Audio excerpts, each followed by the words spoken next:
Hi Flosstube, welcome back to my channel, NBC Stitcher. I'm Matt. You can also find me on Instagram at NBC_Stitcher, and this is Augie, my corgi, and today is Sunday, September 5th, 2021. I hope that this will be published out to you all much sooner than my last video was after I filmed it. It was like 2 weeks, and it was mostly, excuse me, my fault. It was my fault, but just had a lot of work stuff and everything. So I was trying to put together all the people that I was shouting out and said I would put information in the bottom, and so I had to take a little extra time to watch back and do all that before I ended up publishing it. But yeah, and there was some, like, first time I uploaded it to YouTube, it didn't work for some reason, and so I had to re-upload. But anyway, hopefully this will be a lot easier, and since tomorrow I'm also off from work, that should help as well for getting that done. Anyway, let's get on into it. This is a YouTube channel about cross stitch. I also talk about books that I've read, usually at the end of my videos. I will have a book section today, and it's been about a little over 2 weeks since I last filmed a video, but probably 2 days since you all saw my last one, or the last time I published one. But I have Dark Queen is back from the framers, and I will be showing her off. I've got another finish that I completed. I've got a couple new starts, and I have progress on some other whips, and then some haul and some book stuff. So first of all, though, before I get into all of that, I want to say thank you to everybody that has returned to come back and watch my videos again. I appreciate that. Those of you that like and comment and subscribe, I appreciate that as well. If you're new here and like what you see, please feel free to subscribe and do all that. I do want to do a little bit of put some shout outs for a couple other floss tubers. Kind of like I did last video, but not randomly in the middle, but more up at the front. There's just a few people that I have been watching and wanted to give them a shout out. I think I've talked about most of these people before, but they are, I think you would like them if you give them a shot. First of all, Noah Stitches, who you probably all know about Noah, but he is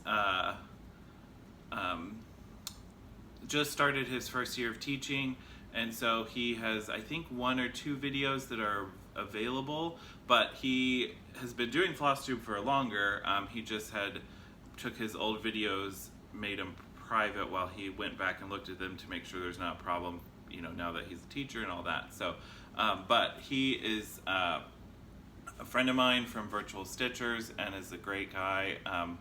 And I think he would appreciate it if other people, if people who haven't watched him before, go give him a shot and, you know, show him some love. So check out Noah. Another teacher, which I didn't think about this until just now, but Nithia from Daybreak Stitchery. She is a floss tuber that I have found in the last couple months, but she's great, and she does a monthly recap of her stitching, so you'll get a longer episode towards the end of the month, and like, I think her last one was almost 2 hours. So if you want one video to put on while you're stitching and, you know, don't have to worry about making, you know, finding the next one really quickly, she's great for that. So give her a follow as well. These people will be down at the bottom. The last one, who is a shorter video, if you like those, is Chris from Chris Cross Stitch. He is a relatively newer floss tuber in the last 6 months, certainly, but he is great. His videos are usually about 30 minutes, and he is doing weekly videos. So you'll see what he's done weekly. He also, there's a whole, he has different segments beyond his stitching of story time from different stories from his childhood and growing up, and reminiscing about different toys he had as a kid. It's great. He has a puppet that doesn't talk. He's incorporated Bewitched and I Dream a Genie special effects into his videos, and so it's pretty great. He also has he's doing a fundraiser throughout the year. For every comment he gets on a video at the end of the year, he's going to donate a penny towards the I can't think of the name of the foundation, but it's Dolly Parton's foundation that provides books to children in the United States and several other countries from early ages, as in their childhood, because research has shown that the more children are exposed to books and different words throughout their childhood, they have a better chance of doing better later in life and all that kind of stuff. So that kind of sounded weird, but it's a really great foundation. I know other people have said that they are going to be matching his donation or making donations in kind. He also has a Buy Me a Coffee link on his channel that is going straight to that as well. The Buy Me a Coffee takes a small percentage of what you donate through that, but he will take the rest of that and is donating that to that foundation as well. And there's a whole story behind it, so you can watch the video where he talks about that. Is within the last 5 videos that came up, I think, maybe 6. Is relatively recently, but yeah, he's great. And he is a longtime stitcher, but new to Flosstube and new to lots of the other things that we find out about through Flosstube and all the enabling and all that. But he is a wonderful person, so go give him a follow as well.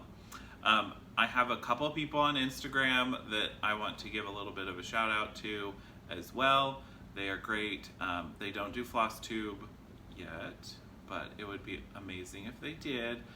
First of all, one of them, if she's watching, I want to say hi to Inara, her cat, because Augie is here, so she is likely fascinated at this point. But we don't know why. She could be the best of friends, or she could hate Augie, but whatever reason, whenever my videos are up and Augie is on the screen, her cat pays attention. And when he leaves, she disappears.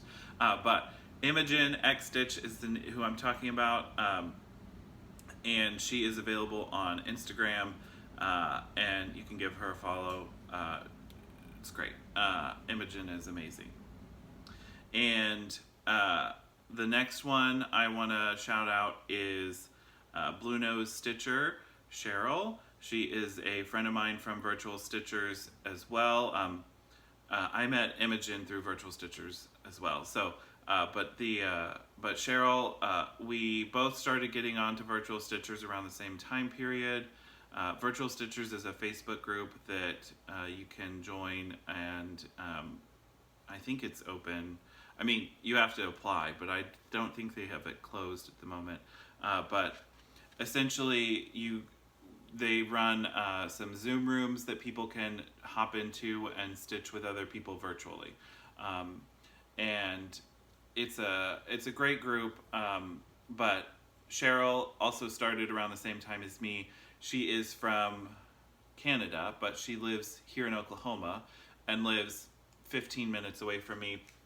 We didn't know about each other until Virtual Stitchers, but also she and I met up in person for the first time yesterday. So that was really exciting. We went to Panera, had, caught up and everything, even though we'd seen each other the night before on Virtual Stitchers, and then stitched a little bit together and, did all that. So it's Cheryl's great, and you can give her a follow on Instagram as well to follow her. She's been stitching for a long time, and she does lots of different things, so give her a follow as well. Okay, 10 minutes, and now we're ready to get into some of the stitching. So, okay, first of all, I feel like since I teased this at the beginning and said that Dark Queen was back from the framers, we need to show her first. And also you will notice that something is missing up here because this is going to be the new home for Dark Queen. I've already hung her up there, but I brought her down to show her now because I don't think, she won't be fully in frame, but you'll see like the bottom of her from where it is. But this is Dark Queen of the Sea. This is from Autumn Lane Stitchery. This was their year-long, okay Augie, don't lick that.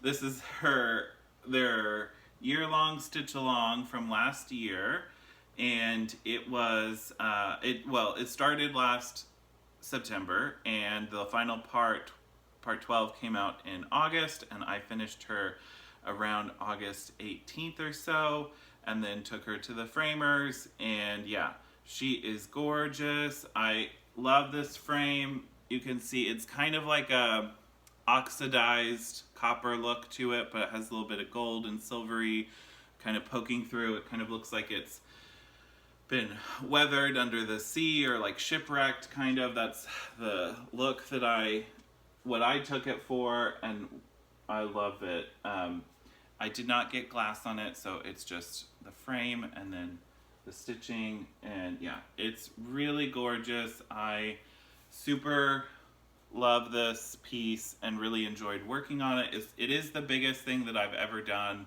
and completed. I have bigger projects started, but this is the biggest, most amount of stitches that I've ever put on something. Blueberry, who was my other big finish this year, she was about the same size fabric, but not nearly as much stitches. I mean, this was so much. But yeah, she's gorgeous. You can see, I did want to highlight the fabric as well. I didn't want to take it super close in, so I left a little bit more space on it. And yeah, I talked about it, last video as well, but so some of the changes I made, I turned the corners into a manta ray. Kate Stitchy Aardvark sent me, I think she had recharted hers, and I saw somebody else had posted it in the Facebook group of how to rechart theirs, and then I changed the outside color to the DMC 823 Etoile, or C823 I guess, which was also used in the swirl behind her. I changed the crown to a different color. I took out the gold and used the white gold that was treasure braid that was also in the called for colors.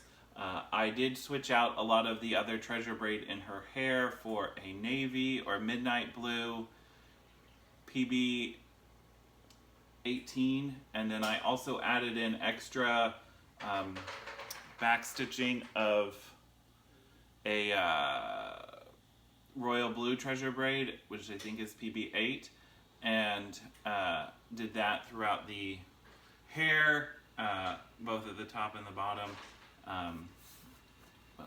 Over here as well, and then switched out some of the gold swirls on the trident. Her bracelets are in blue as well, and did all of that. So I also converted some of the color in the trident to make it look more corrupted and more silvery, like she took the gold trident of somebody that she defeated and then is turning it into her own power. So I love this. I'm not a huge mermaid person.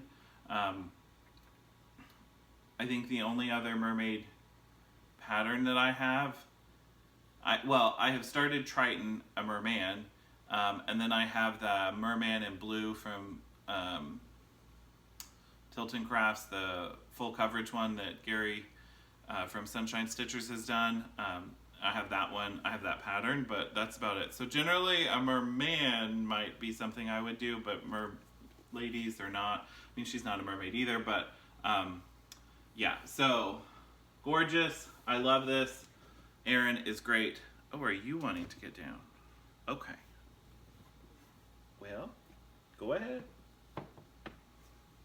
You going? Come on. Okay. Bye, Inara. But yeah, it's a great project. I really enjoyed it throughout the last year, and like I said, it's probably the biggest thing I've ever done. It is the biggest thing that I've ever completed, so very happy to get it framed and all that. I got it framed at a local framing store called Ziegler's, and I have used them a couple times before for cross stitch, and I've used them many times for regular things to frame, like pictures or different things. So I enjoyed that, or I have used them, and they have been pretty reasonable, and so I enjoy their selection and very happy to keep using them. No hockey. Okay, I do have another finish that I completed yesterday, actually, and so I would like to show off that one as well. This is the piece that I was working on when I met up with Cheryl. I worked on the M is for Mermaid in the Pain Free Crafts 2020 Mythical Creature, Fantasy Creature Sal. This is the full size, this is where everything is. But I worked on M is for Mermaid, so you can see that. And I had done all the stitching, but I was finishing up the back stitch. I didn't do it as it was like charted because there was some backstitch that wasn't really giving much effect, and Cheryl seconded my opinion, and so we made the decision that it was okay that I didn't do all of it. So I did what I was gonna do, and I think it turned out great. So yeah, this is where I'm about halfway done now. There will be the other half of the alphabet after this. And I'm going to move over here and start working down on N, which is N is for Nessie, so Loch Ness Monster type down here. And yeah, and then I'm going to keep working on I covered up some of the border, but I have not done the full frame beforehand. I didn't start this until, I don't remember how far it was done. Maybe H was out. I don't remember, but I didn't start it early and several letters were already out. So, but yeah, I have finished M and then I'm going to work on N and keep going. I had put this on my Whipco board several times, and either to do 1 or 2 letters, and then those letters, if I did all of them, I would be done with this piece this year. I'm not sure that's going to happen because it's September and I have only done, I think I did Leviathan and maybe Kraken. Anyway, I have not completed all of the letters this year. I definitely want to finish this, but I don't know that it'll be this year, but I'm going to try and get more done so that next year I can put it again on my Whipco board and then get it finished next year maybe. Or maybe I'll finish it this year, maybe I'll just get inspired. But I know M was one that a lot of people have struggled with. H was also a beast. There's just a lot of color changes in H, especially. M has quite a few colors as well, but there's a lot of fractional stitches and a lot of backstitch, and it makes it look great. A lot of it does. I disagreed with some of it on the M, but it was still a great piece it still looks great, and I really do love it. So I want to keep working on this and get some more progress. I think N is going to be pretty quick. She doesn't look very difficult. And O, I think, I don't know. I'm not sure which one will be another one that takes up some more time, more than I expect. So that's, and this is on a 32 count white Lugana.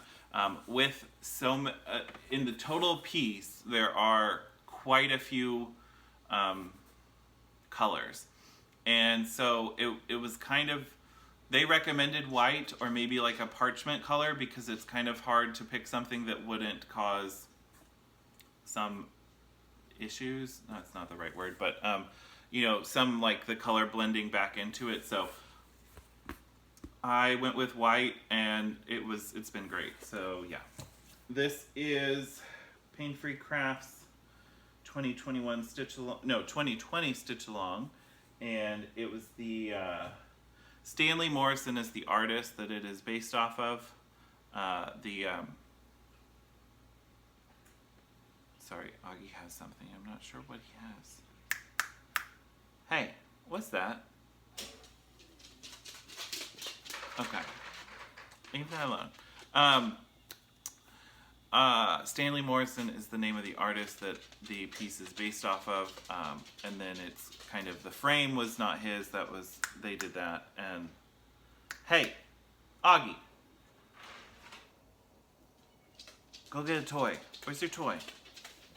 Go get a toy. No, go get a toy. Yeah, go get something. Or you want to come back? Want to come back? No? You're just looking at me now. Okay. Sorry. Stanley Morrison, that was my other finish. I have a couple new starts as well. It's everywhere on all of there's lots of people that have been working on this. It's all over Instagram.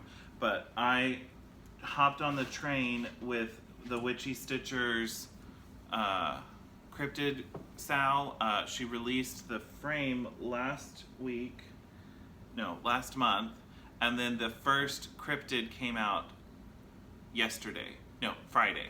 And so with the first one actually out, it's like, okay, I can get with this style. I like it. I want to work on it. So I purchased it, kitted it up, and started working on it Friday. I started from the middle at the top and then kind of worked my way over, and then this is the piece of the first cryptid, which is Mothman, and it's going to go there. This is a 32 count Lugana in Phoenix by Be Stitch Me that I got in a Friday night fight night a while ago, and it's just, I love this colorway, and it's just a great color. This is very black, some browns and some burgundy and reds, so I think it's going to be this is going to work really well. So yeah, and I am doing this with Anchor Black.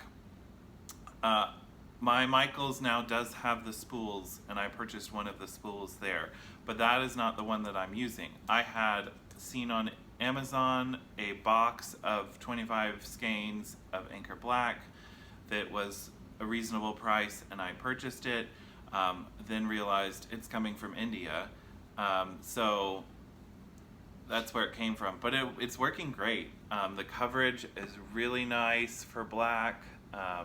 It's not perfect, but it's really good. I am very happy with it and continuing.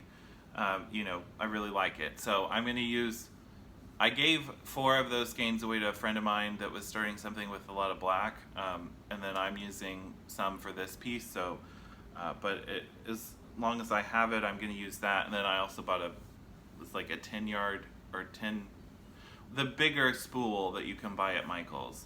I bought one of those. Now the ones at Michael's, they're 3-ply.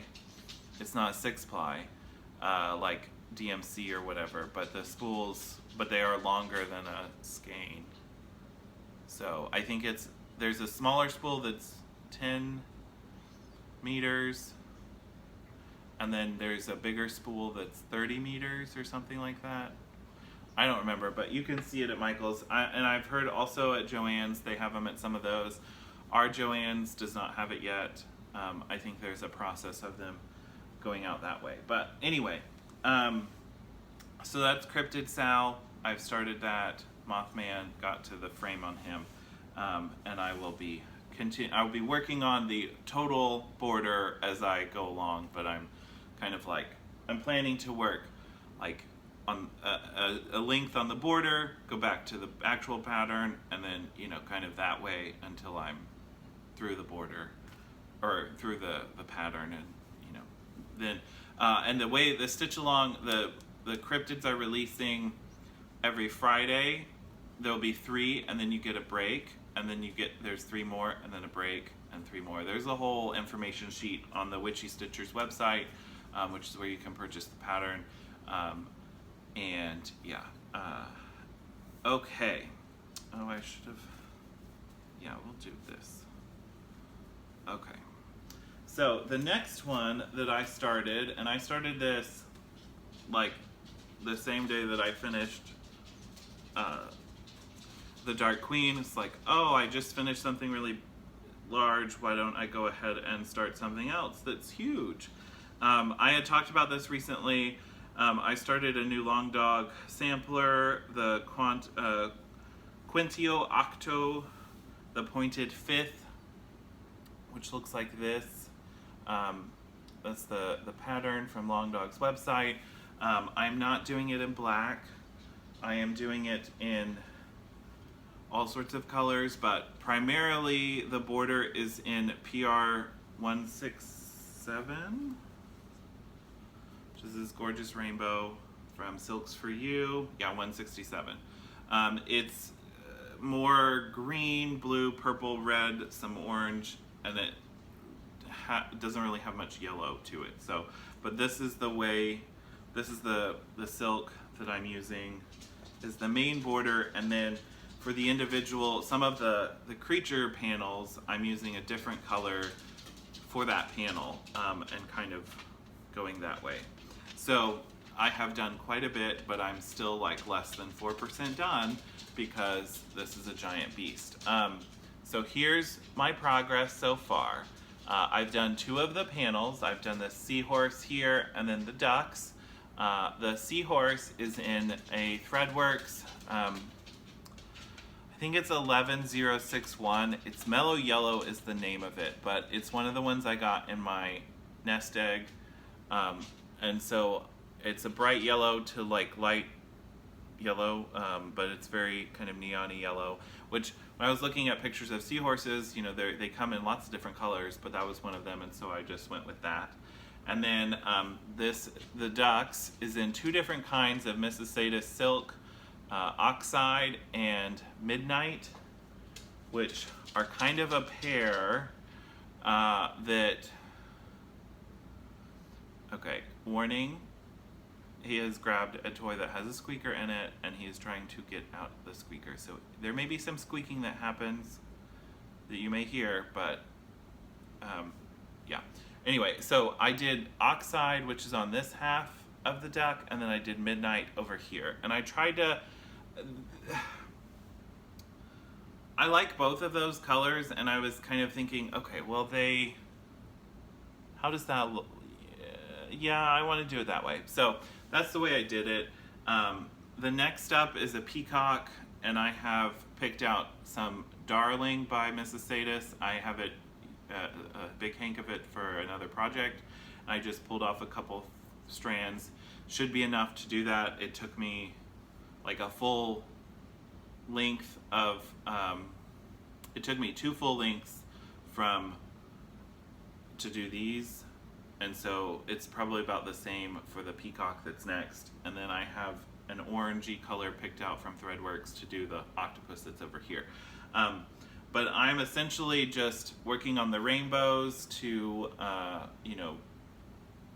the border parts. There are some animals in in part of the frame, I guess, or the borders, and I'm just keeping the rainbow for that. But some of the bigger panels is what I'm switching out. So those are, that's where I'm at on that. But I do love this piece. This is a 30, okay. I purchased I think it's a 36 count. It's vintage country mocha, and I think it's 36 count linen. But when I was like measuring it, it seems closer to 32. So it was supposed to be 36. It may be 32, but I was using 2 strands anyway. It may be 36, but I'm also, so I'm like going, and this is a half of a yard because it's a huge piece. So I'm making my way generally across the bottom to make sure I have enough space that way. And then, yeah, which I should, because that's actually the longer way. It would probably be smarter to go up top, because that will be the part that is more of a, we'll see. Maybe I'll be doing that. But anyway, so this is Pointed Fifth by Long Dog. I have really enjoyed this one as well. And yeah, it's a great piece. And yeah. So, okie dokie. Next up, that's all my new starts. I have a few whips that I also did some work on. Oh, I left the picture in the other room. Anyway, Cleopatra from Bella Filipina Designs. I worked on her some. I also pulled out the skin that I had already stitched because I'm changing up the conversion that I'm doing. Kate, who is Stitchy Aardvark on Instagram, is great. I had been talking with her when we both started this around the same time, and she had been working on a skin conversion, and I gave her my thoughts, and then she started working on it, and I realized that's a great skin conversion, and so I wanted to do that as well. And so this is, I'm going to be using hers. I haven't stitched it yet. I just picked up the floss and put it back into the ring. But this is how far I got. I've worked on her top or bra, whatever it is, and then some more of the background of the throne. That's what the silk that is multicolored is the background of her throne. So I worked on that, put in some of the treasure braid, and kind of went around from there. So I'm adding more to her. I'm going to finish her top and then get to some of her skin and work on that. Kate's a lot further along, has a lot of her face, her headpiece and everything. It looks really good. This is a 32 count linen in blood orange from Be Stitch Me. I love this fabric. It was the one that I thought that's what I think I want to do it on when I saw her. And so, yeah, I really like this piece, and I want her to be one of, I think the way it's going, she's certainly the one I've done the most on of any of the Bella Filipinas that I have. I only have 2 started. No, 3. Her, Bellatrix, and Triton. There may be no, I think this is further than Bellatrix, but I really love her and I want to get her done. I also want to do, I'm going to chart up I may be using the wrong word, but I think it's the cartouche of her, like a hieroglyphic representation of Cleopatra's name. And so I want to use that to add as a name to her, and then maybe also put it in Greek letters, because Cleopatra was from the Ptolemies, who were Greek, that ruled Egypt after Alexander the Great, one of his generals, and she's a descendant from them. So I think like having the 2 of those would be really cool. Also, I don't know hieroglyphics, but I do know how to read ancient Greek. I can pronounce it. I don't really remember much of the actual words, but so I'm better in Latin. But anyway, not that good anymore. But this is a really fun piece, and it's really big. I really love everything about it. There's a lot of beads. There's a lot of Krynic or treasure braid. I've converted it to treasure braid, I think, for the most part. And then there's silks and everything, and I love the brandy fabric that I have this on, and very happy to keep working on that. Okay, next up, and I only did a little bit on this, but this is the from Cross Stitch for the Earth. This is Between Two Pines, or that's what I'm calling it. I don't know that it actually has a name. But here, this is a book by Emma Congdon, who, I really love this piece, the way it plays with the negative space. I was watching Julie, Kansas City Girl in Colorado World, her latest video, and she was talking about her, there are several stitchers, Julie included, Resist Stitch, Michelle Bendy, Aaron Two Martini Stitcher, Garrett Coffee Stitcher. There are a lot of people that are doing a stitch marathon over the next 2 months to raise money in support of I don't know the acronym correctly, but it's an organization that supports Indigenous women and Indigenous women's issues. So one of the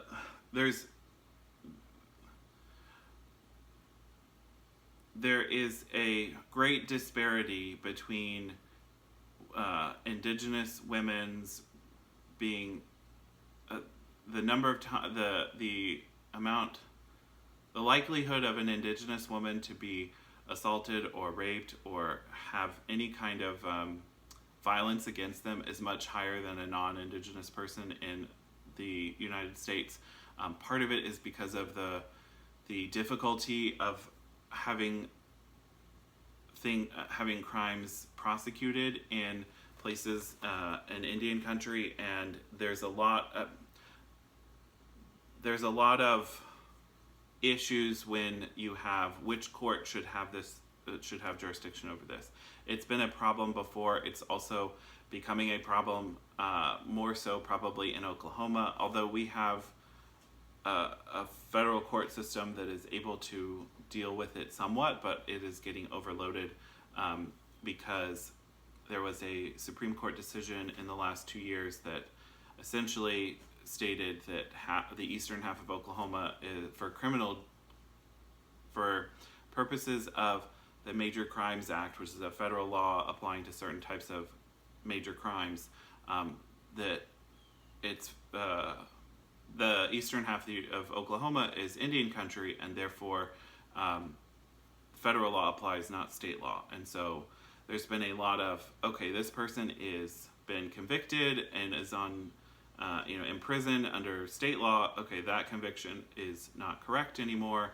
It needs to go through federal. It's been re-prosecuted and lots of different things. It's created a big backlog in the federal courts, especially on the criminal side, but things are moving. They're adding extra judges or an extra judge.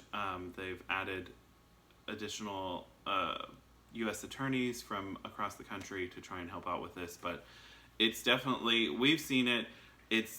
And then this has been a problem and continues to be a problem in other states that have large Indigenous populations and large swaths of Indian country.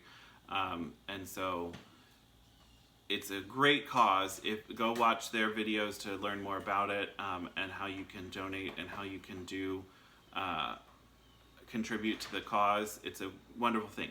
Anyway, Julie is doing And a Forest Grew. And part of this is like a lot of people are working like they're doing 100 hours on a particular piece or on multiple pieces and towards raising money for this. It's kind of like, it's like a stitch marathon or the thing that like I equate this to, and this is probably showing my generational age, is like Jump Rope for Life or Jump Rope for the Heart or whatever it was, that there were like some like things where it's like, okay, I pledge if however, you get people to pledge, I'll give you this amount towards this charity for however many, minutes you're jump roping or whatever it is. Those kinds of things this is what I equate it to in my mind. But go watch their videos for a better understanding of that. Julie is doing her 100 hours on And a Forest Grew by Rosewood Manor, which is a beautiful, huge piece that has all these different kinds of trees and little critters and everything. I have it. I don't have it kitted. I do have fabric for it, but I don't have all the floss. And she is recharting the saying, the verse in the middle of the piece to be something different. And she had found one that she wanted to do, and she had charted it up. Sorry. But then discovered that the author of that phrase, J. Muir, has been revealed to have some problematic history. He's problematic. He's one of the founders of the Sierra Club, or one of their patrons.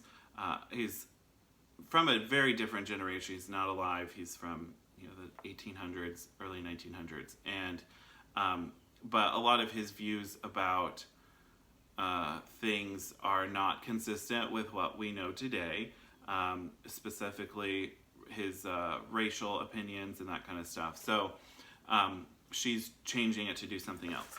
But I didn't know who he was before that. I am not that familiar with it. And then I realized, oh, he's on this pattern too. This is a quote from him. Well, okay. So I've decided I'm just going to take out his name. I don't know that that is necessarily enough, but really to read this kind of thing would be it'd take a lot of skill to redo the words here, and I don't know that I could do that. So this is Between Two Pines. The quote is, "Between two pines is a doorway to a new world," which I don't see anything wrong with that phrase. And I'm just going to take off his name because of that. But anyway, that was a long roundabout way of getting to there. But this is on a 36 count linen from Jody from the Steel City Stitchers that I contacted her about it, and she came up with this, and I love it. It is and I have been working on this a little bit more on it. So I'm getting down close to where his name would be, but I'm just going to be filling it in with the green that goes there instead of around it. But 36 count linen, 2/2, and I really do enjoy this piece. I love the way the negative spaces works on it. And this color is darker than the called for, but I really like it, so I'm happy with it. The needle minder I have here is from Paper Crane Stitches, Catherine, who's great. I got that from her. And I'm just using the called for DMC, which is,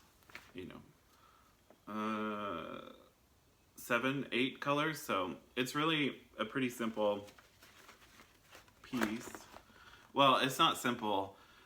There's a lot of detail to it, but there's not a lot of colors that you would need. And I really do enjoy this piece. So that is that one.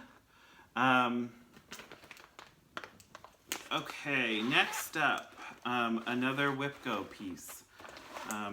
So one of the things that got called this month was 5 days on my Star Wars Naboo poster, and I worked 2 more days on it so far. But this is by Country Magic Stitch. You have the picture. It's black and white, so sorry, but this is what it's going to look like. Get an idea. It's a vintage style travel poster to a Star Wars location, which is Naboo, which was featured in Phantom Menace, not the best Star Wars movie. But so what have I done? I have finished up this tower.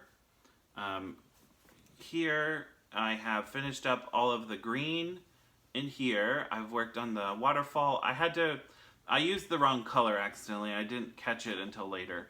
And so I pulled out most of it. There's some, I guess, that I missed, or it was like the back stitch or something, or the bottom leg. But I think it's going to be fine. And then I've redone working on that, brought the water of this level up a little bit, and just kind of filled in some more in here.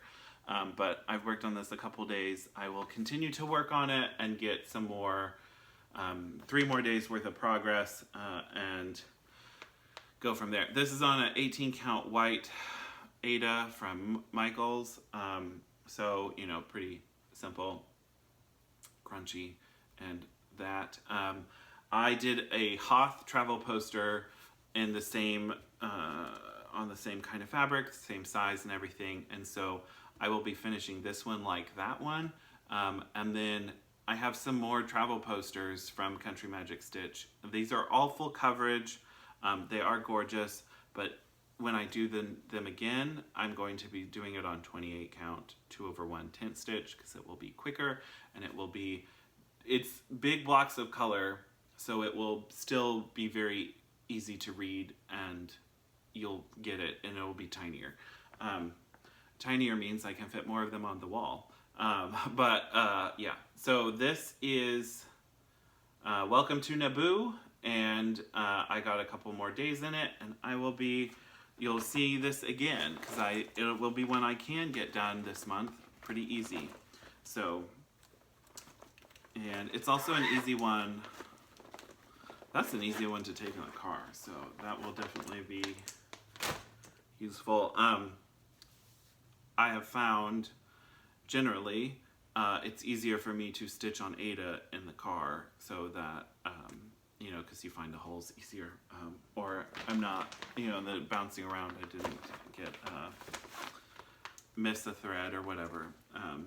Okay, next up, this is the last piece of stitching, my last whip that I've worked on, and so this was Nora Corbett, Lady Cat.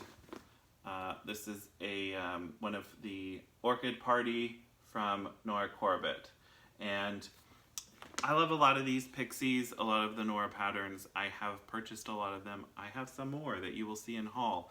I doubt that I will do all of these in my lifetime. I don't think I have the time, but there's certainly ones that I like and I want to do them. And Lady Cat has been one of those. So I am been working on her since last May, I think. I started her last Mania. And I got some more on her. I believe what I got done was some of this pink, the orange and yellow there, and continued to work on her. I worked on her for Alexis's birthday. She was starting a Mira with Julie.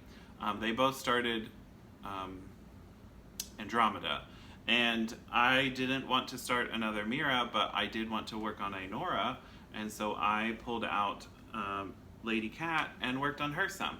And this is on a 32 count Lugana from Be Stitch Me in Gaia, which is a really pretty light blue, green, purple, pink kind of colors. I have another Nora started over here. This is, she goes this way. But this is a Miss Ginkgo, and this one I was doing the skin 1/1. We'll see how that continues. But I have done a little bit of Lady Cat skin here, and I can take that out. I kind of wasn't sure if that was skin or what that was, but it is skin. I'm gonna do her a 2/2, I think, but I'm not sure if I want to do a conversion or not on here. I also did do some frogging with some of it. I realized, oh no, that's not in the right spot. But I do, this is a great pattern, and I'm gonna keep working on her some and get some progress. I did realize, and I will probably do probably next month or November, I'm going to do some extra videos to do a little bit of like planning for next year, and kind of part of that would be to go through everything. So I'll do a whip parade, a kit parade of what I have kitted up, and maybe some fabric, and some different, that kind of stuff, to get an idea of what I want to plan for my WhipGo goals and my yearly goals for next year. I was looking at my goals for this year, and first of all, I had wanted to get a blackout on my Whipco board. That's not likely to happen, just because of all the letters specifically. And then there's quite a bit of other things that to finish. I mean, I think I will get close, but I will get that. Now, I did make a rule that I can count Dark Queen finishes towards that. So I may be able to get there that way, but that's not... But anyway, it's not really here or there. And I also wanted to get a certain number of finishes for this year. I am at 16, I think, and that's including counting part finishes for Dark Queen. I didn't get an extra one for the full thing, but when I got to the 12th part, that was the last finish for that one. And then I count like Mermaid, that was a separate one, and all that. But I will, that's how I count things. I also count like a certain number of stitches on a Heaven and Earth as a page finish, because I don't stitch a page at a time, but I count those towards in my total that I want to get. But I'm about a third of the way there, so I don't know that I will get there. But I know that I have started in the last year a lot more bigger projects than smaller projects, and so you know, it takes a lot more to get to a finish on something like Blueberry, or even Lady Cat, who is a Nora. She's about half the size of some of the Miras, or even smaller than that. But you know, she takes up an eighth of a fabric versus a fat quarter or something or more. And so I know there will be stuff that, and some of the, I love a lot of the Autumn Lane patterns, and I have started quite a few of them, but they're very stitch heavy. They all are.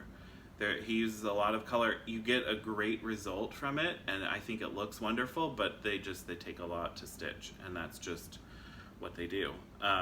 Now, he has like the little gnomes and the little ornaments and those kinds of things. Those don't take as much, but that's not the ones that I'm as much interested in. So what I like to do are bigger things. So I think for next year, I'm going to be adjusting my goals down or redefining stuff to make it more attainable, I guess. But anyway, now is the time for haul. I have quite a few things to show. Oh, I forgot something in the other room, but it's not big enough that I'm gonna worry about it. Okay, first of all, I mentioned in my last video that I was on vacation for a few days earlier this month, and I didn't go anywhere. Originally, we were planning a trip to go to Dallas for the weekend, and that didn't end up happening because of how things are looking, and we wanted to be careful and safe before the school year started for my boyfriend, who is a teacher, a professor, and just things coming up on my schedule, and just it would be a horrible time to get COVID. And so we decided not to do that, but I still took some days off and kind of relaxed and did a bunch of stuff, stitched, shopped, and so a lot of that stuff came in. So there's quite a substantial haul section of this program. First of all, I purchased for the first time from Alford Embroidery in Russia, and those kits came in. So I have already opened them, but I will be showing you I also ordered a pattern, and I got the floss, and that's what I forgot in the other room, but I'm gonna keep going because I don't think it would, I'll show it on another video the next time, because I don't, or when I start it, who knows when that'll be, but anyway, so if you haven't seen from them, Alford Embroidery is a Russian designer. They have a website. You can translate it to English, or there's an English option there, and then you can purchase from them, and they will ship it to the United States. You do have to use there's some finagling to do if you have a business PayPal account, because there are restrictions on purchasing things for business to the United States from Russia. There's laws. And so, like, I know some people probably have a business PayPal, but they also use it for themselves and not like, or they use it, they have a business one because they have done some business, but that's not the main use of it anymore. Anyway, there's ways to get around that. I don't have that problem because I just have a personal PayPal and I don't know the ins and outs of doing it the other way. But anyway, it was actually really quick. So I chose the cheaper postage option, and it was 2 weeks and it got here, which was quicker than it has been for other people, and it's quicker than, you know, sometimes in the past, but for other people from what I've heard, but it was fine. So the first one that I am going to show, this is Frog Princess. And this is a newer one, I think, relatively new, but I really liked it. I love the way the green looks. I love the frogs and everything. But this is definitely one that I am interested in working on. That's not the right fabric for it.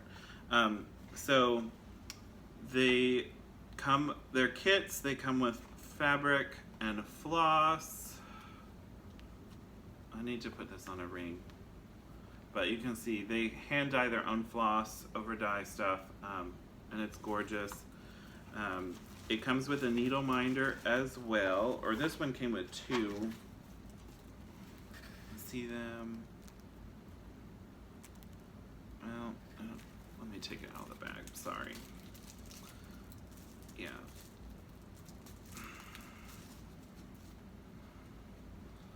So, there's still some glare, but it's a little frog and a lily pad on one, or lily, but yeah. And then they come with linen, generally, and so it came with this green linen. It's just a Zweigart, plain, simple linen. It's also, there's not a lot of extra space, so I like having a little bit more space on my, a little more border to use for finishing and stuff, and I wanted to do something that wasn't just plain. So I'm going to be switching out the fabrics, and I have picked what I'm going to use on them, and I was going to show that with these as well. So you have seen this fabric before because it's the other part of something I've been working on, and I'm not going to show the well,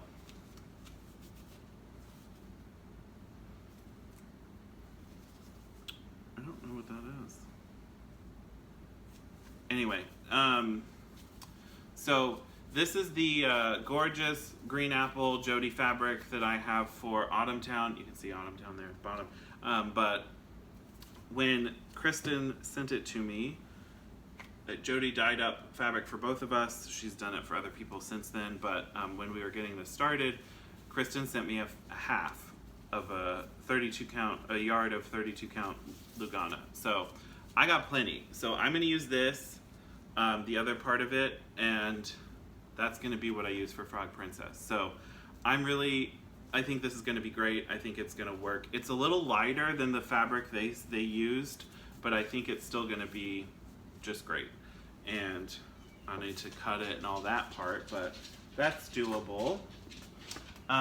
Next up, I purchased this one. I had been like, this was one of the ones, this is what I was interested in doing the most, or what had really gotten me looking at them. Let me show you and this is available in a couple options. You can get them as individual sections, or you can do the full kit, which I did. So you can get like just this part, the middle part, or the lynx. So there's 3 different ones. There's a bear, there's an owl, and a lynx, and then other little things that go along with it. But it's Hyperborea is the way I can read it. I don't know what the actual pronunciation of it is, but it's a beautiful Scandinavian, or well, not, it's kind of Scandinavian to me, but in Russian,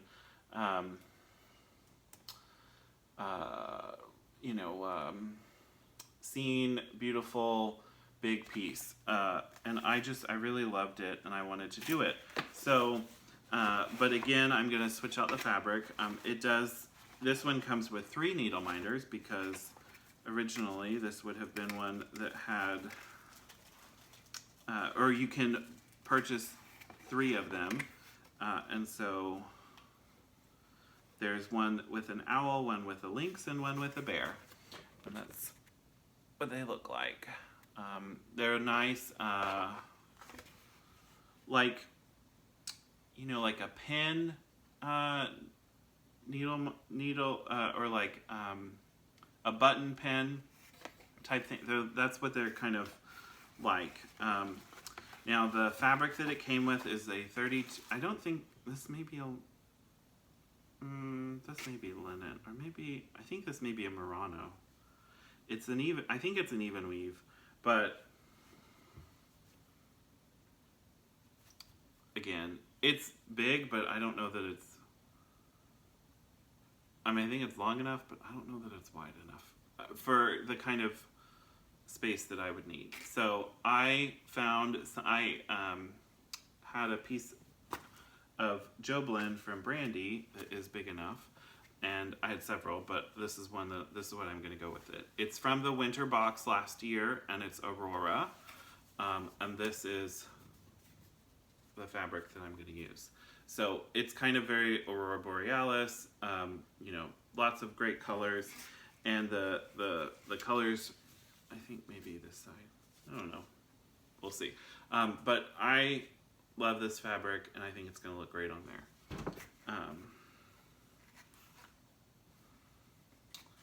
And yeah, there's another one from the winter collection, Black Ice, that I was thinking about as well. That would be a good one, but I think I'm going to go with Aurora.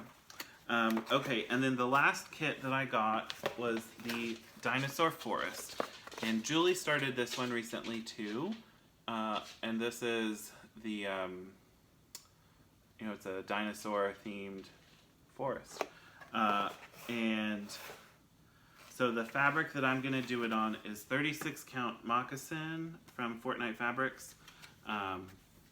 So it just gives it a little extra. The color they sent is just a plain linen, and so I want to go this route, and it'll be great. So there we go. We're not done, but that is that section of haul. Okay, I also found, well, Stephanie from Just Keep Stitchin' mentioned her on Flosstube, Stonehouse Stitches or Stitchworks. I will put the link to her Etsy shop down below, but she is a project bag maker, and she has different kinds of bags. She's done some vinyl fronts, some just a great picture on them. But they're big, and you can get them. She does them in different sizes, but some of the ones that I've purchased for me are ones that I can fit an 11 by 11 Q-snap in, which is what I like in a project bag. So I purchased a couple from her. I actually purchased more than these, but the others are gifts, and I have either sent them out, or there's one that's, or you know, they're going to be used as a gift for somebody soon. So they, anyway, so I purchased bags from her, and I have kind of been figuring out what I wanted to put in them. So, well, I didn't put something in here, but I will. But it's being fall. She's got several Halloween bags and all that stuff. So if you're looking for a new Halloween bag, give her a look. This is one that I purchased. Obviously, it's here.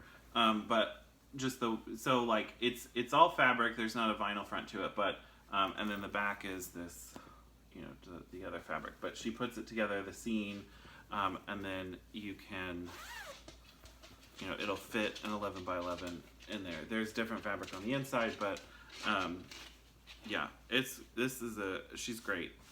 Very fast. I got these within a week. I think she's in Virginia or West Virginia. I don't know. But she's great. I purchased another Halloween bag, and I've already put the potions and spells pattern from Autumn Lane. It's on Jody fabric here, and so it's changed over from just a kind of generic project bag to this one, and this one is pretty cool too. You can see it, you know, great scene. So yeah, she has some more ones that are coming out. I don't know if she has a particular day that she releases them or whatnot, but I've been very happy with those. I also purchased a bag from Whip It Up Project Bags, which I have purchased a few from her before. She put up some stuff onto her Etsy shop, and I made a purchase of this little Christmas bag. So it's got these polar bears and little, you know, different things. And I purchased this, and I have put in here the Winter Deer by Stitcherovia piece that I've been working on. You can see, so that's already moved into there as my as its new home. And yeah, which I like her. They will fit 11 by 11 Q snaps as well. Her bags, a lot. She has some smaller ones, but you know, she explains this will fit this or it won't. And yeah, I said I purchased some more Nora fabric patterns. So I purchased red from Mirabilia, which is, you know, like a Red Riding Hood type of theme. It's a really pretty pattern, and I love the way that she uses red in this. I kind of got this partially because of the color choices, and I wanted to use it on something else, but also, I mean, I think I would stitch this, but it's a really nice pattern. And then the rest are all Nora Corbett's different pixies. So this is Anemone,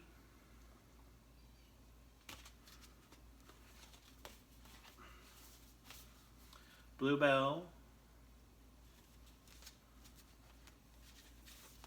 Geranium,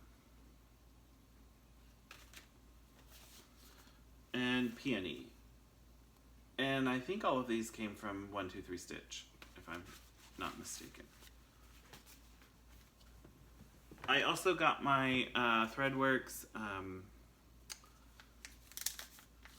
nest egg in from 3 All Threads. I just realized I need to pay something, I think.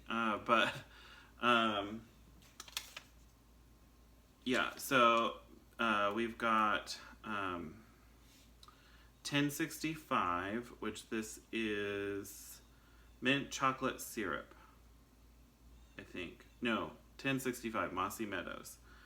There's 10650, which is different. So this is Mossy Meadow. It's a nice, like,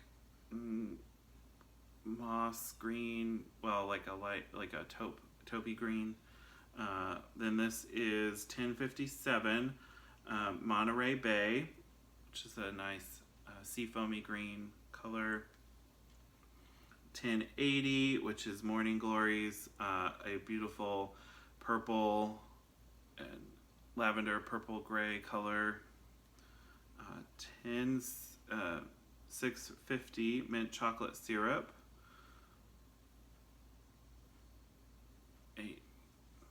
Yeah, I don't know that I'd call that, but I don't really know what mint chocolate syrup would look like. 1023, Moon Shadows. This is a beautiful gray variegation. 1138, Mosaic. It's a very pretty color. 1019, Moon Dust.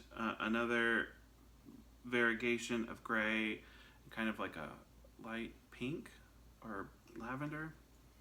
1059, Mystique, which is a beautiful green to seafoam variegation. 1157 Morning Meadows, which is a purple to brown colorway there, or not brown, well, brown. 1140 Moonlit Skies. This is a purple and light blue and brown variegation to it. Really pretty. So, 3 out threads. There's a Facebook group, and you can. There's a Google form, I think, to get on her wait list. I don't know that it's open. And then the way it works is you join, you pay a monthly fee, and then you get a set of colors. And she's working her way through the alphabetical order of the names, generally. So you get, and then, you know, in theory, once after a while, you would get back to where you started, so you would have everything from that, you know, that line. And she does different things, but I do the 20 yard skeins from Threadworks. It is more expensive as a size to get, but it is a good deal as far as getting 20 yards of overdyed cotton, and it's 6-ply, and you can definitely do a project with one of these. Or multiple projects. So it's a great thing. She has Classic Colorworks, Gas, other overdyers, all that kind of stuff. So it's a great choice as well. Okay, and I also got my Fabric of the Month from Fortnite Fabrics. They did not send cards this time. They were out of cards, and they was delay in getting them, so they sent stuff out. But I'm in the 32 count Lugana club with the famous duos, and I don't know what the name is, but it's a really pretty fabric. It's kind of got some red pinks to it, greenish colors. It's really pretty, but yeah.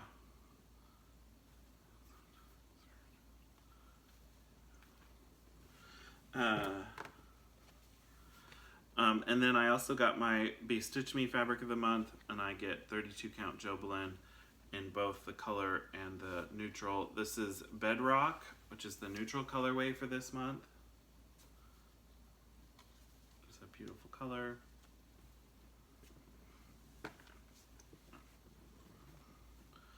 And then I got Garden Party, which is the color, which has kind of blues and greens to it, and reds. Not blues, greens and reds. Yeah. Beautiful color. Probably shows better this way. So, yeah. Really great. And I get the 32 count Jobelin from her. And yeah.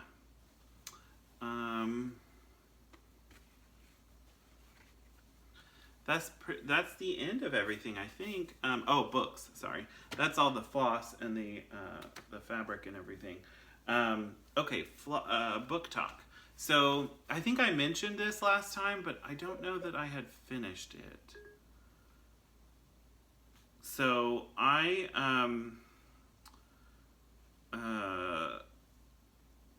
think I was reading it, and I don't think I had finished it when I did my last video. So I finished Killers of the Flower Moon, which is by David Graham. It's a book, nonfiction book about the murders of Osage Indians in Oklahoma in the 20s for their oil rights to and all of that. It was there's a lot of different there were lots of Osage Indians that were killed during this time, and so the Osage Reservation here in Oklahoma, when it was being divided up, the Osage negotiated with Congress that they would keep the mineral rights to their reservation, even though the surface was being divided up and then sold to settlers and white people. I mean, that's the general, it was generally white people. But so the members of the tribe, when oil was discovered in the reservation, were entitled to a head right, and they would get income based off of that oil being extracted. And so the Osage Indians became very wealthy very quickly, and lots of non-Indians married Osage people, and then some of those people killed their spouses or assisted with that, and to then inherit the rights, or killed family members to do that kind of stuff. There's a movie being made by Martin Scorsese and Leonardo DiCaprio, Robert De Niro, that they're filming here in Oklahoma, and that is going to be coming out in the next year or so. But it's a very important story, and it's definitely one that I did not know about from living in Oklahoma and taking Oklahoma history. We never talked about this one. Now, my class, I did learn about the Tulsa Race Massacre, but that was uncommon, and most people did not know about that, even when I went to school. And there was, so we're learning more about some of the stuff that happened in our state, but nobody talked about it, and was just kind of brushed under the rug or whatever. So it's a very important story. I'm very interested to see how the movie goes, because the book is kind of set up in a couple different ways. There's like at least 3 sections, and there's 3 different narrators in the audiobook. And so like the first part is kind of like some of what's happening. It's following a particular family and some of the things going on. And then it shifts to the involvement by some different federal investigations. The FBI gets involved, and this is before the FBI was even really what it is today, and it kind of, one of the cases that brought the FBI into prominence and then turned them into what they became. But they, and you kind of realize through that second section that some of the stuff that you learned in the first section was not true, or people were lying about things, and then you get into then there's a third set, which that results in what trial happened and what somebody was punished, but only for like 1 death, and there's lots more that happened. And then the third section is kind of more from the author's perspective, and when he went to Oklahoma came here to research this topic and learn things, and just other stories from members of the Osage tribe, or the Osage Nation, and they, there's more to this story than just what happened to that one family or that one set of murders and involved with the trial that ended up happening. There's a lot more to the story, and I hope that the movie will cover that. I can see that there's plainly a story to tell that you can tell in a movie format that will be, could be quite powerful, but that's not the whole story, and I don't think it should. I hope that they don't just do that. I hope that they find a way to tell the broader story of what was happening, and not just with this group of people, but or the smaller group.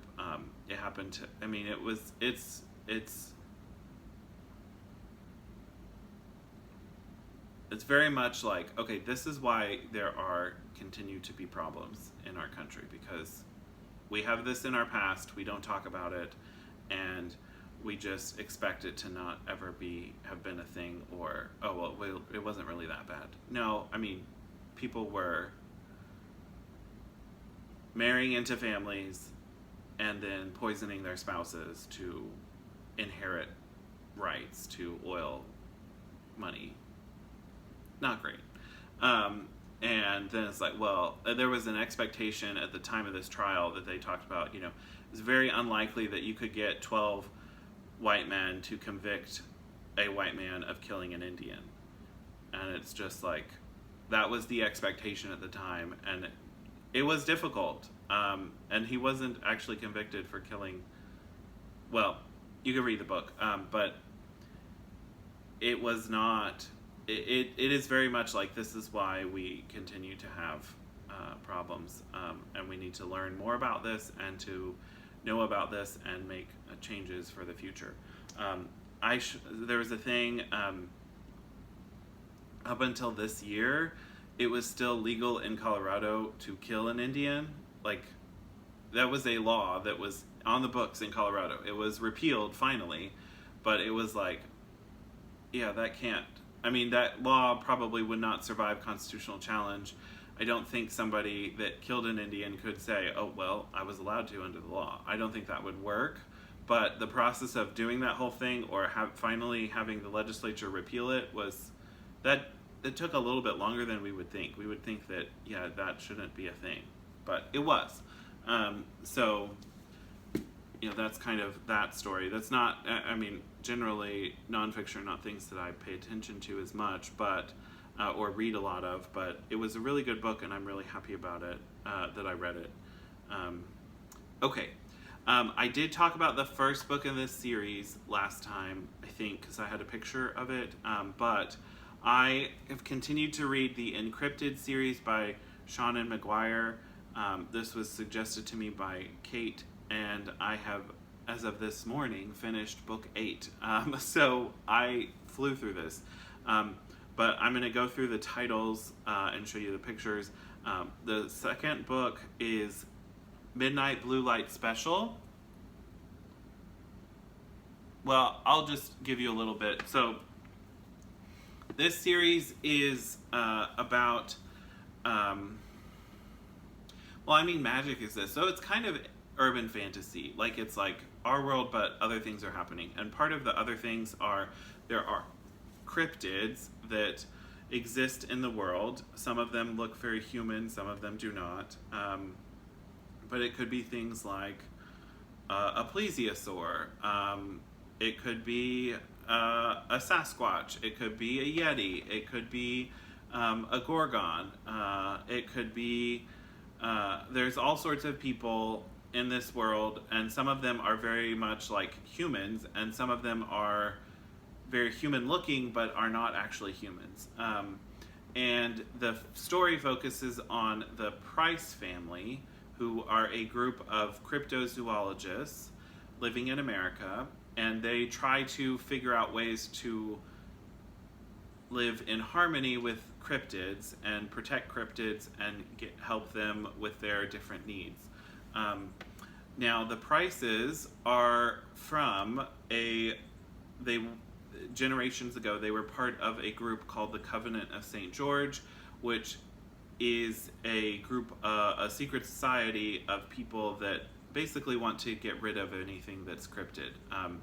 They want to kill off all the dragons, or they did do that back in the day, and they are trying to kill off a bunch of any kind of cryptid that they can find. The Prices weren't Mr. Price, Jonathan Price, no, Jonathan Healy. I don't remember. The Prices, the current generation, their last name is Price. The Price that left the Covenant was only 3 generations ago. It was the present characters, their grandfather left the Covenant. He married Alice Healy, who the Healys had left the Covenant a couple generations before that. And so they came to America, and then they were kind of living here, but they were trying to, they didn't want to, they disagreed fundamentally with the Covenant's decisions about how to deal with cryptids. They realized that actually the cryptids they're an important part of our ecosystem, and they need to be protected, and we can't just kill everybody, kill them all, because that's not going to work for the world. And so they were living there. The Covenant sent Mr. Price. He ended up joining them. That wasn't great. The Covenant tried to, and then they thought they had killed all of them. Fast forward to present day, and there is a new Covenant operative coming to New York, and he meets Verity Price. This happened in the first book, and she is the middle daughter of the 3 Price children that are the main group that this story follows behind. And she is a cryptozoologist. She specializes in urban cryptids, so cryptids that live in cities, and she is also a professional dancer, and wants to try and figure out if she can do that, or if she's gonna be full-time cryptozoologist, or what she's gonna do with her life. She meets Dominic, a Covenant member, and then ends up they're kind of will they, won't they, what's going on. Anyway, the second book is still from Verity's point of view for the most part, and what's happening is the Covenant is sending a team to check up on Dominic and then begin a purge in New York City, or going forward with that. So how the New York City cryptids and Verity are going to deal with a new group of Covenant people and all of that. That's the kind of the basics of the first book. Then the third book, that was the second book. The third book, which is half off Ragnarok, and there's the picture. This is told from Alex's point of view. Alex is the oldest, of the 3 children. He's the boy, and he's the oldest. His specialty is reptile cryptids, and he is working as a researcher at a zoo in Columbus, Ohio. His mother's family is from there, and he's staying with his grandparents there in Columbus, and he is and things happen at the zoo, and he's trying to figure out what's going on. People start to die. There's some petrification of different people, and he researches basilisks and other reptile type cryptids, and so he's in the middle of it. He's trying to figure out what's happening and stop it, so there's not more people that die in the first book from him, which is book 3. Then we have Pocket Apocalypse is book 4, and this is again from Alex's point of view, and he goes to Australia with Shelby, and who is an Australian cryptozoologist as well, and she had been with him at the zoo, and she is a member of the Australian secret society that deals with this stuff, the 36ers, and so they are not affiliated with the Covenant at all, and they have kept the Covenant out of Australia for generations. But they believe in keeping local cryptids and local ecology as much as they can, trying to control invasive species and all that stuff in Australia. But they mostly deal with non-humanoid cryptids, like the ones that, so they don't really have, and there is a outbreak of werewolfism. There's a virus that whatever it is, but the disease that causes werewolves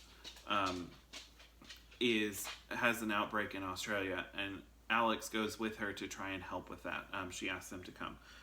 They're together at that point, which they were dating in the first book when you meet them, so that's not a spoiler or anything. Okay, and then the next book is Chaos Choreography, which is back to Verity's point of view.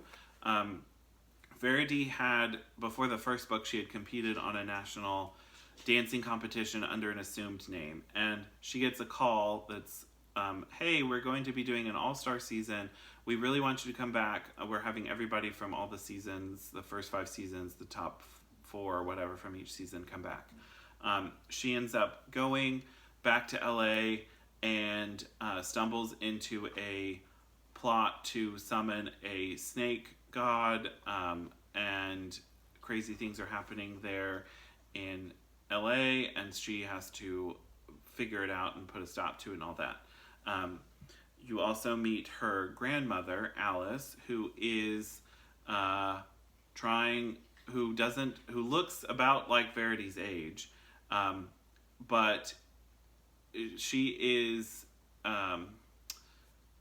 Alice married Alexander Price? I don't remember his first name, but she was Alice Healy, and she's the one that married the Price guy that came from the Covenant.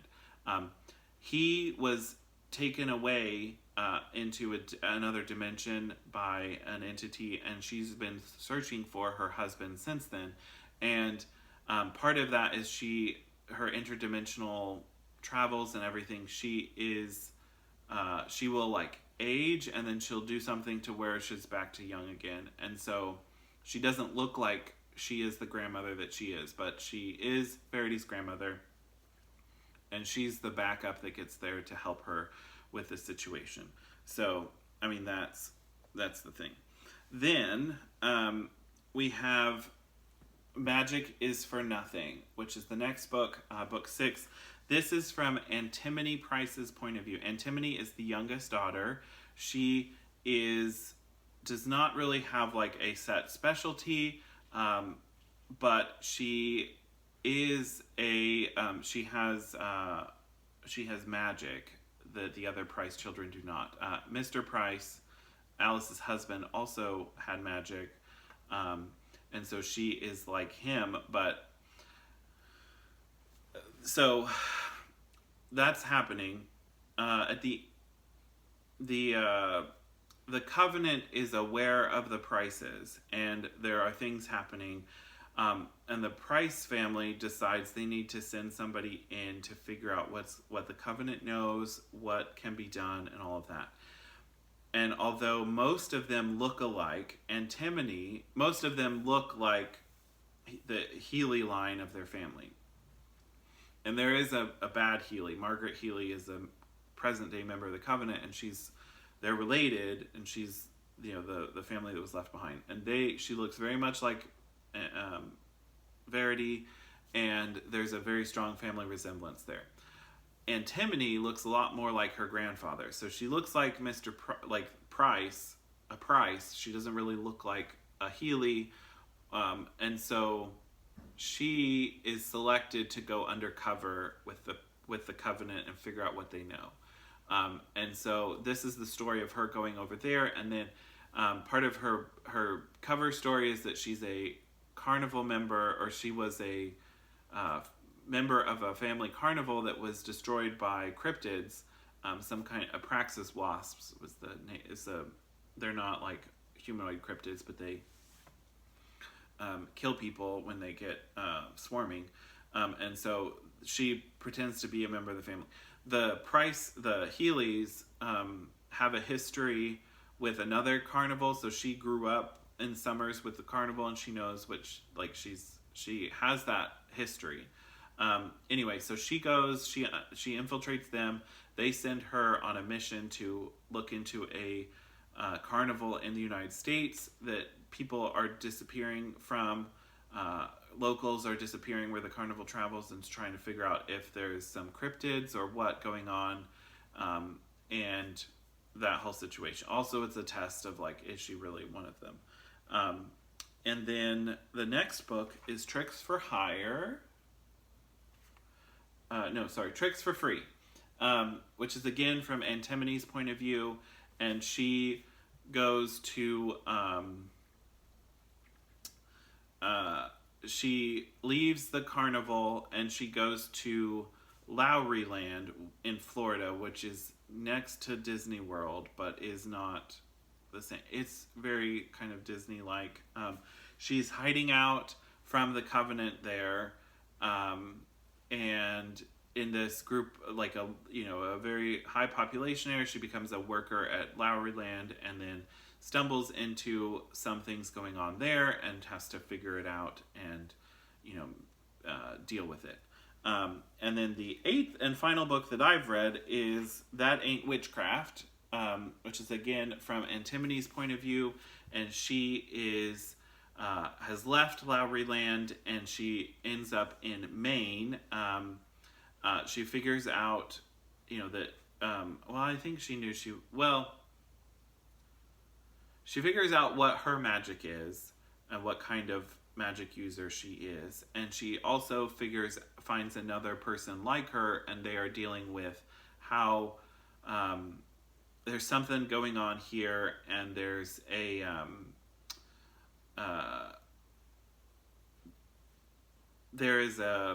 it's called the Crossroads, and it's an entity that will make deals with people and then it screws them over. But it follows the letter of the deal, but not the actual meaning of the deal type of thing. And so the Crossroads is what,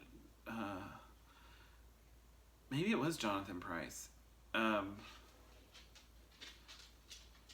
Whoever the Grandpa Pryce, whatever his name was, he, made a deal with the Crossroads at one point, and then he was taken away, and that's why he's in another dimension. And Antimony makes a deal at some point with the Crossroads, and so she is trying to deal with that and also deal with the Crossroads themselves. They're not acting like it should be, and it's not the way it's supposed to be.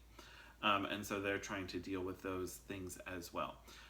And she also has to deal with the Covenant coming after her and figuring out what to do next.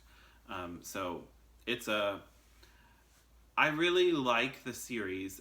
It's a little different from the different points of view of the different siblings. And I felt Antimony was kind of jarring. I think it would have been better if they had used a different narrator for Antimony than for Verity. But they used a male narrator for Alex's books, and then they went back to the same woman to do Antimony's books. And so I think it would be kind of better if they switched to a different narrator, just because it makes it very...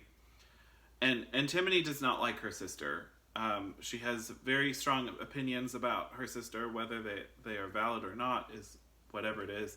But it's very kind of jarring to hear those kinds of opinions out of the same voice that was that person, the book before. So I really enjoy the book. Antimony took a little bit for me to get to liking her, but I do like her. I really enjoyed the books from Alex's point of view. I would like to see more of those.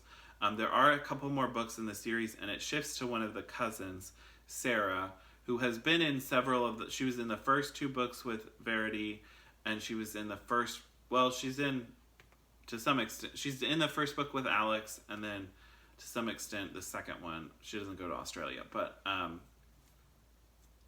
she's their cousin, not blood relation, but is raised as their cousin, and she is a cryptid. She is called a Jorlak or a cuckoo, and they look human, but they are actually probably more of an insect that just kind of looks humanoid, looks human-like, and they are telepaths, and they can do things. Most of them are pretty, what's it called? Psychotic, or psychopathic. They get things, they use their telepathy to get what they want, and then they don't really care about people. And so she